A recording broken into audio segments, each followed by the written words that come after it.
Vancouver Canucks beat the Ottawa Senators here on Monday, March 15th. A hard-fought battle, taking overtime to get it done, but the Canucks get their first OT win of this season. The Senators were coming in off a back-to-back. They beat the Maple Leafs last night. They've been the sickos. They've been taking out the top teams and getting coaches fired all the last couple of weeks here, but the Canucks are able to take them down tonight. Starting goalies for this one, Joey Daccord in for the Ottawa Senators, his second straight start after he got his first NHL win last night, playing with almost no notice in place for Matt Murray, and Thatcher Demko, who has been one of the best goalies in the NHL, especially on this last stretch. In his last 5 games before this one, he's been a .969 save percentage in his last 5 games with only 5 goals against.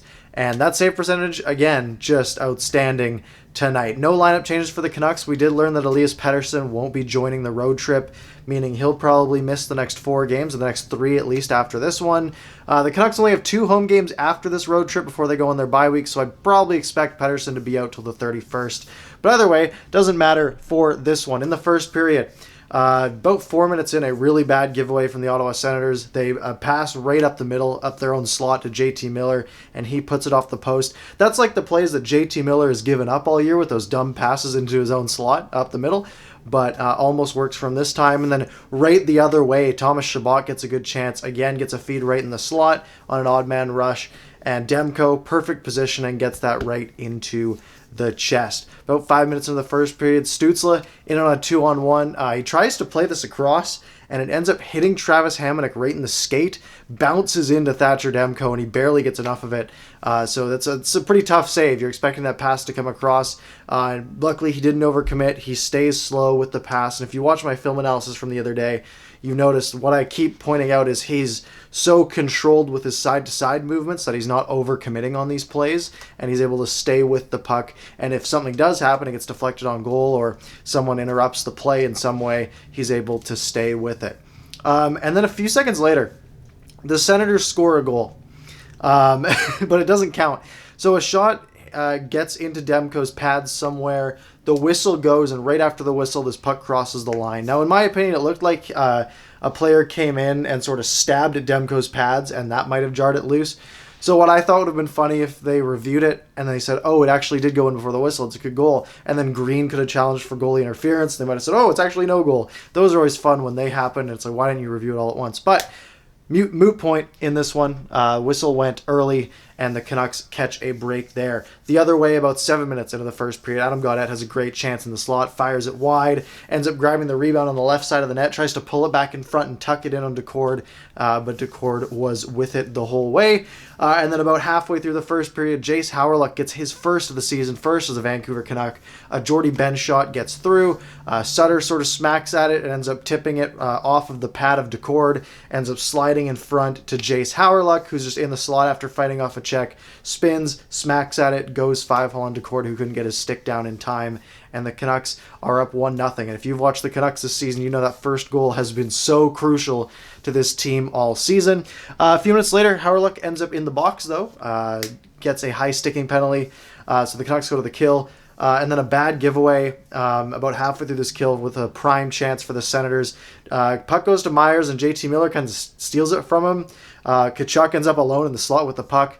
He rips it off the crossbar, so we stay in front. The rest of the penalty gets killed off there. About 2 minutes to go in the first period.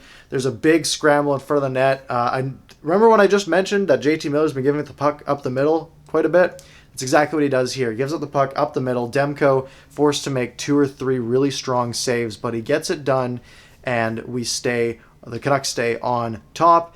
About a minute 11 to go in the first period. Battle behind the net, Colin White and Jayce Hawryluk. And if you watch the replay, Tanner Pearson yells, "Colin!" from the slot, and that forces Colin White hears that, ends up smacking it backhand right onto the tape of Tanner Pearson in the slot, who finally rips one past Daccord to make it 2-0 Vancouver.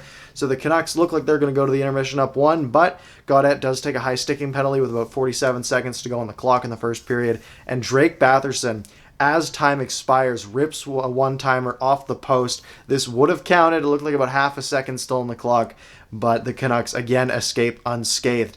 The shots in this first period, 18 for Ottawa and only 9 for the Canucks.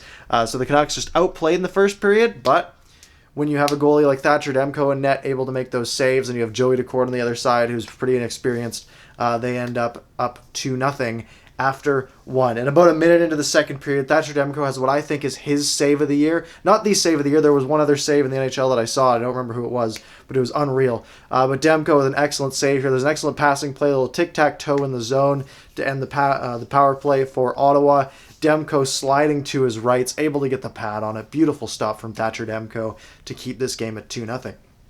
4 minutes into the second period, Nate Schmidt fails to clear this puck out of the zone.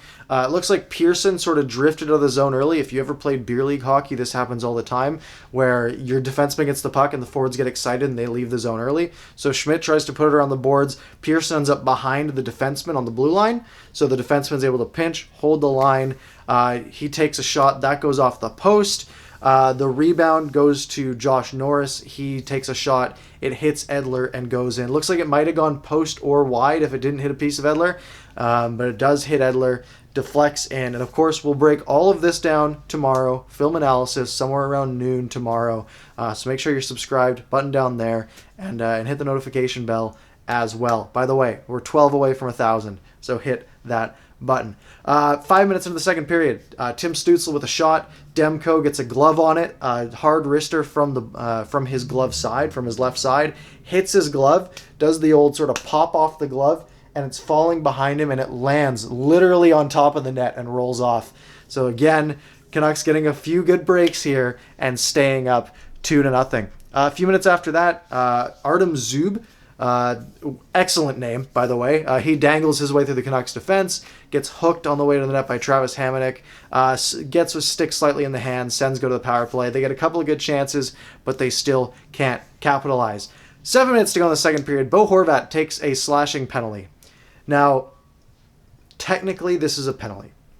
They've made a rule change a few years back where if someone has the puck and you get your stick just in their hands at all, right? You disrupt them by hitting their hands and not their stick.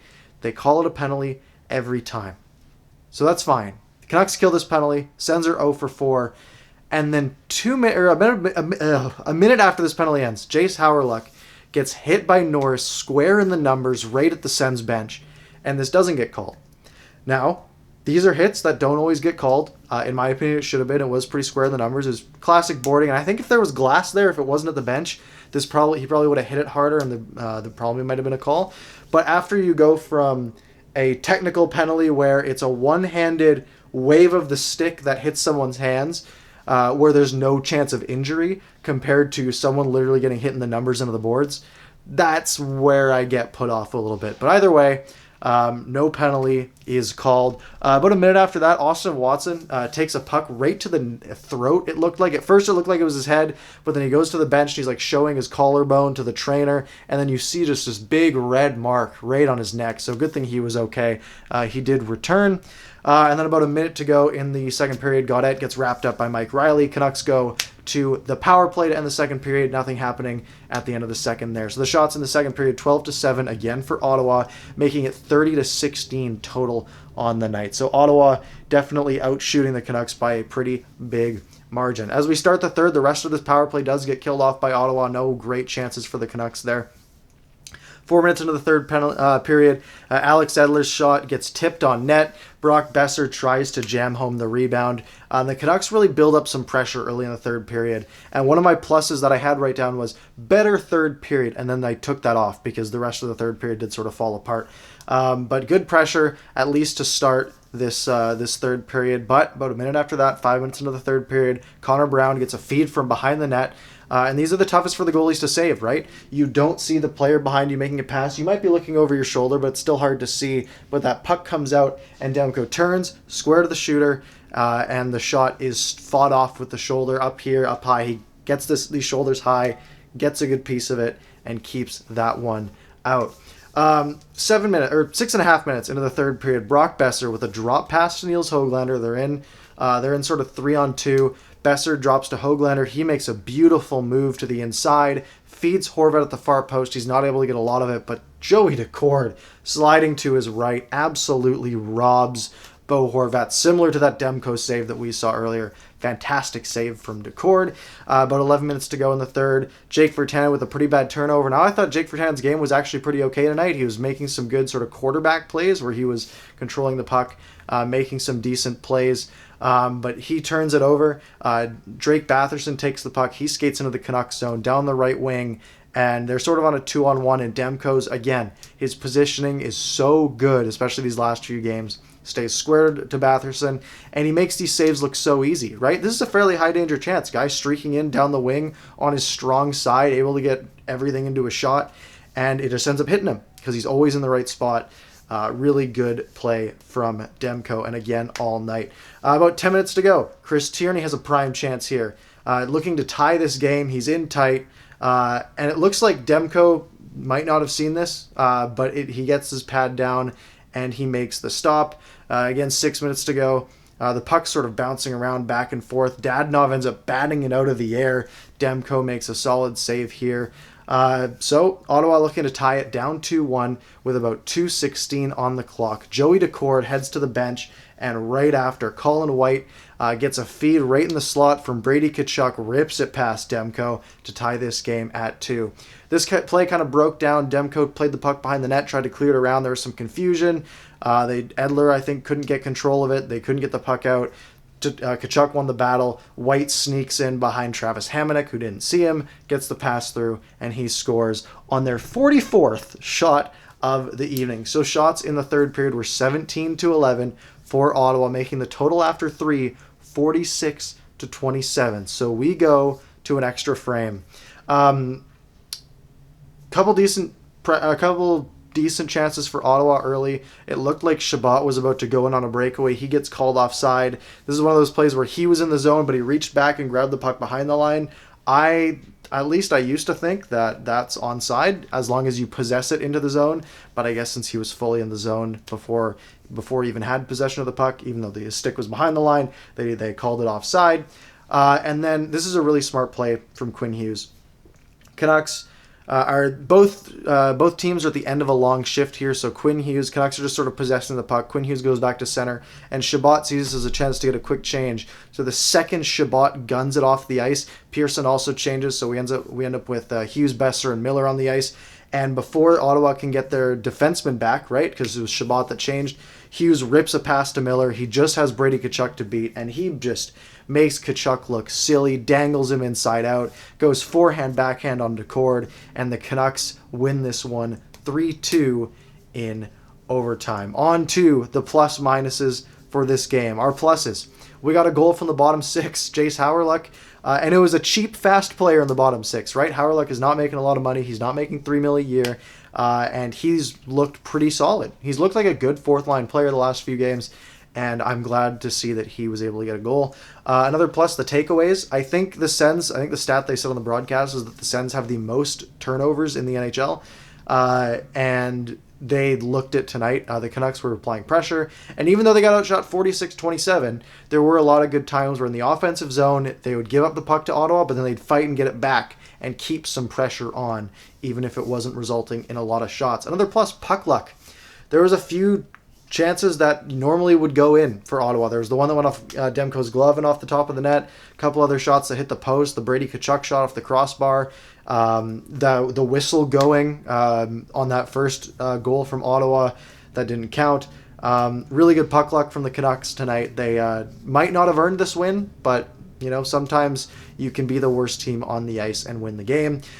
Forcing turnovers to maintain pressure. And again, I kind of mentioned that on the takeaways, is that, you'd have pressure and just keep that pressure on. Even if you lose the puck, just take the puck away and keep going. And also, there's a Broncos sport in the stands. So good for Ottawa getting that sponsorship money. Good for you, Melnick. On to the minuses. Way too many shots allowed. You allowed, 46 in regulation, actually 46 total. I have the stat up here. Shots final were 46-28. That Miller one was the first shot in overtime that ended up going in. You allowed too many shots. The Sens should not be putting up 15 shots a period on you. It just shouldn't happen. They got completely outplayed by the Sens. But again, I don't think high danger chances were super high. And again, Demko was just outstanding tonight. Game pucks for this one. It's Thatcher Demko again. Like honestly, I don't know who else I could give it to. I mean, Miller had a nice goal. Hawryluk played well. Tanner Pearson scored for the first time in a while. But man, like Thatcher Demko is on an ungodly run right now. He has been the best player in the league probably his last 6 games. Right in this game, he allowed 2 goals on 46 shots, so that's like a 950 save percentage. Is that right? Like 955 maybe in this game, and then 969 from the previous 5. So he's rocking somewhere like a 966 probably in his last 6 games. That's absurd. That's absolutely ridiculous. And he is single-handedly carrying the Canucks through these last few games when they're probably being the worst team on the ice. And this sort of is a counterbalance to February where they actually played okay sometimes, but they just kept losing. And sometimes the puck luck will go your way. On the Ottawa side, I'm going to give it to Joey Daccord. I mean, he allowed 3 goals on 28 shots, but I thought for a young guy who really hasn't had a lot of, NHL playing time, this is his 5th game this season, and basically expecting to not play to starting back-to-backs with no notice is impressive, and I thought he was pretty good. He made that one excellent save, so I thought he was pretty decent tonight. That's it for this recap. Make sure you go click all the links in the description. I've got a Discord where it actually like doubled in size recently. We got like 25 people in there, so it's a fun place to hang out during games. Twitter, Twitch, all that stuff is in the description. Also hit that subscribe button. Like I mentioned, we're so close to 1,000. I can taste it, so let's get us there, and hit the like button. Always a nice thing to do. This has been a long one. I guess I took a lot of notes in this game, so hopefully you enjoyed. Anyways, I might not have a recap on Wednesday. I might be going golfing, but Tuesday, tomorrow, film analysis, like I said, around noon. Make sure you hit the bell for that, and we will talk tomorrow.